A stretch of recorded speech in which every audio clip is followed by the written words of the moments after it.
Hello, আসসালামু আলাইকুম। Welcome জানাচ্ছি আমার channel happy home with Farzana. আরেকটি নতুন ব্লগ নিয়ে আপনাদের সামনে হাজির হয়েছি।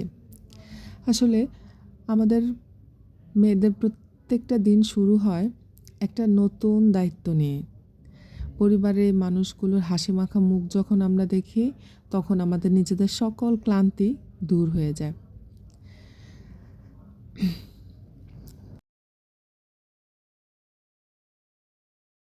সকালে বসার ঘরটা ভালো মতো পরিষ্কার করার চিন্তা করলাম।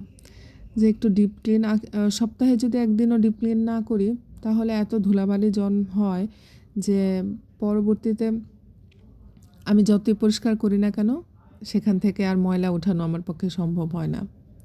তো এটা চেষ্টা করি প্রতিদিনই। এই কাপড়ের তৈরি যে সোফাগুলো আছে বা খাট আছে, সেগুলো আমি রেগুলার ক্লিন করার জন্য। আর মাঝের মধ্যে আমি একদম ডিপ ক্লিন করার চেষ্টা করি, যেটা হচ্ছে লিকুইড কিছু সোপ দিয়ে ভালো মতো একটু ভিজিয়ে নিয়ে পরিষ্কার করলে ওইটা অনেক দিন ভালো মানে ভালো থাকে, কাপড়টা ফ্যাব্রিকটাও ভালো থাকে।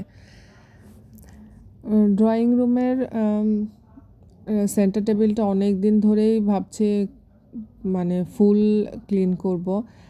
এত বেশি মানে ব্যবহার করা হয় না, তারপরও হচ্ছে চেষ্টা করি পরিষ্কার করে রাখার জন্য।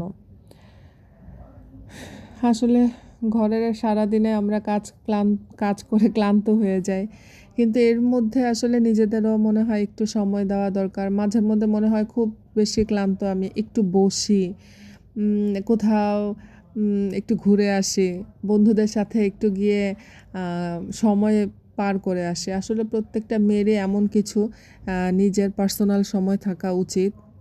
তাহলে এই যে সংসার লাইফের একই কাজ প্রতিদিন করার যে একটা বোরিং ব্যাপার, সেটা থাকবে না।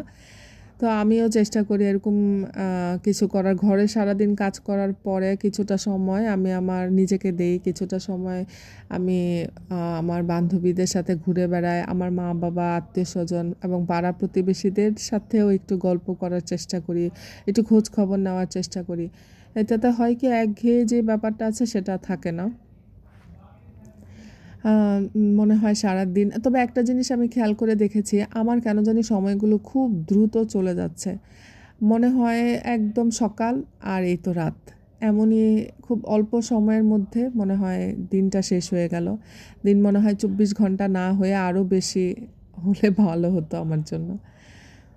যাই হোক, যত বয়সের সাথে সাথে দিনগুলোও ছোট হয়ে যাচ্ছে, এটাই আমি বুঝতে পারছি। মনে হচ্ছে হাতে সময় খুবই কম। যাই হোক, ডাইনিংটা আমি চেঞ্জ করেছি এই তো ১-২ দিন আগেই হবে। এটা ভালো মতো ক্লিন করে নিলাম। বেশি একটা ময়লা হয়নি। আ তো তো ছেলের রুমে, ছেলে স্কুলে চলে গেছে সকালে, ওকে দিয়ে আসছি। দিয়ে এসেই এগুলো সব আমি ক্লিন করছি। ওর বেডটা একটু এলোমেলো ছিল। ওর বেডটা হচ্ছে পরিষ্কার করে নিচ্ছি। আ আমার ছেলেটা আসলে অনেক বেশি নোংরা করে না। ও হচ্ছে এলোমেলো একদমই পছন্দ করে না। চেষ্টা করে সুন্দর করে থাকার জন্য। আ আমাকে অনেক হেল্প করে। নিজের টেবিল নিজে গুছানোর চেষ্টা করে। নিজের কাপড়টা নিজে গুছিয়ে রাখে। আসলে কি, আমাকে দেখতে, দেখতে আমি দেখলাম ও এই জিনিসটা শিখে গেছে। আমি আমার নিজেরটা করার চেষ্টা করি এবং সেটা সবকিছু রাইট জায়গায় রাখারও চেষ্টা করি। আমার থেকে আমার বাচ্চাটা দেখে এগুলো অনেকটা শিখেছে। আর আমার ছেলে দেখেই যে আমি তাকে হচ্ছে ঘরের কোনো কাজে, ছোটোখাটো কোনো কাজ তাকে দিয়ে করাবো না, এমনটা একদমই নয়। আমি হচ্ছে মানে চেষ্টা করি ওর প্লেটটা যেন ও নিজে ধুয়ে খাবার খায়, এটা আমি ওকে বলি। নিজের পড়ার টেবিল, নিজের কাপড় যেন ও সঠিক জায়গায় রাখে। অভ্যাস হয়ে গেছে, আস্তে আস্তে আরও হবে, আমি আশা রাখি। সকালের নাস্তাটা আমি সেরে নিয়ে ওকে স্কুল থেকে দিয়ে এসে ঘরটা গুছিয়ে নিলাম। তারপরে হচ্ছে রান্নার প্রিপারেশন নিব। আজকে আম ছেলের কার্টেন চেঞ্জ করেছি, বেডশিটও আমি চেঞ্জ করেছি। তো এটা হচ্ছে আরও কয়েকদিন আগের কথা হবে, ২-৩ দিন আগের কথা। এর মধ্যে আমি আর হচ্ছে বেড যে করছি না, মানে বেডশিটটা চেঞ্জ করার চিন্তা করছি না, কারণ প্রচুর বৃষ্টি পড়ছে, এর মধ্যে প্রচুর কাপড় জমে গেছে। যেগুলো জমা আছে সেই কাপড়গুলোই এখন ধুয়ে নিব। আর হচ্ছে নতুন এক্সট্রা আর আমি বেডশিট এখন নিচ্ছি না।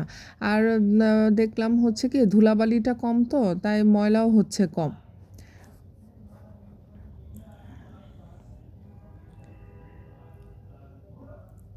এই তো ওয়াশিং মেশিনে আমি হচ্ছে কাপড় দিয়ে দিলাম। ওয়াশিং মেশিনে হচ্ছে যে কয়েকটা কাপড় আছে সেগুলো ধুয়ে জানি না শুকাতে কয়দিন লাগবে, কারণ একদম টানা বৃষ্টি হচ্ছে, একদমই বৃষ্টি বন্ধ হচ্ছে না।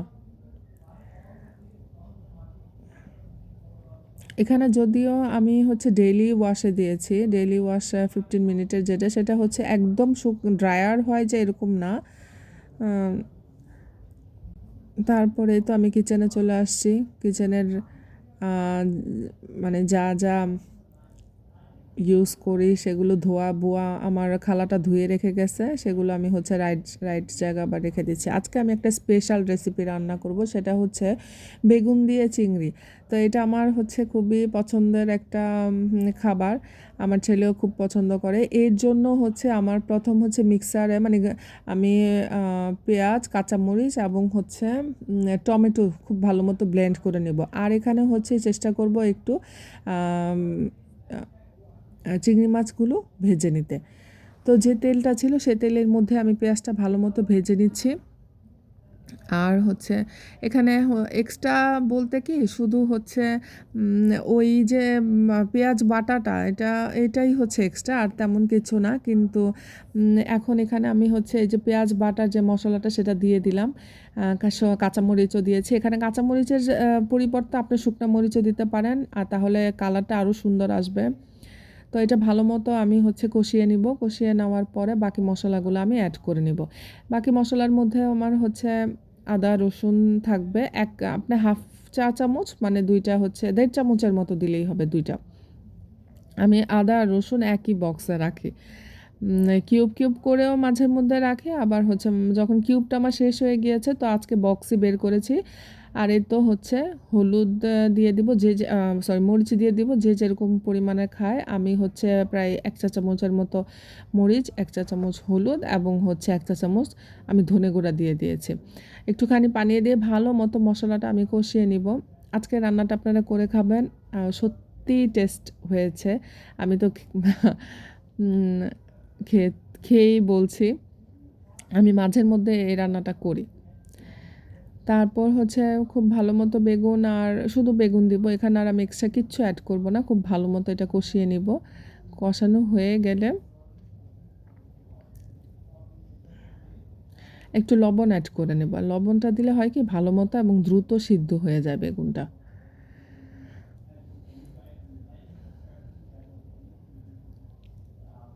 চিংড়ি মাছটা অ্যাড করে নিয়েছি। এখন ভালো মতো পানি, যে যেরকম, আমি একটু ঝোল ঝোল রাখবো, বেশি না।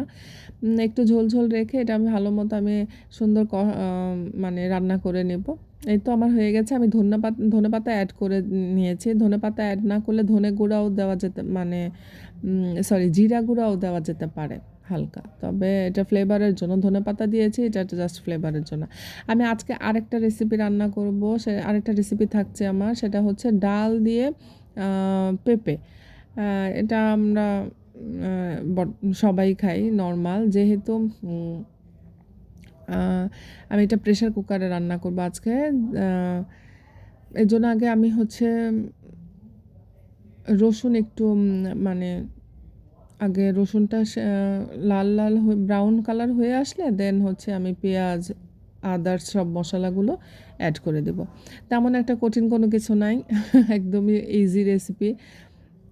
এভাবে একটু রান্না করে খেলে খুবই মজা। আমার যেদিন আমি হচ্ছে একটু হচ্ছে ভালো লাগছে না কিছু খেতে, কোনো কিছুই, সেদিন আমি ডাল, নর্মাল ডাল ভালো লাগে না, বা ডালের বড়াও খেতে ইচ্ছা করছে না, তখন মনে হয় যে ঠিক আছে একটু ভেন্ডি দিয়ে ডাল বা একটু পেঁপে দিয়ে ডাল, একটু ডিফারেন্ট কিছু আমি মাঝে মধ্যে করে খাই।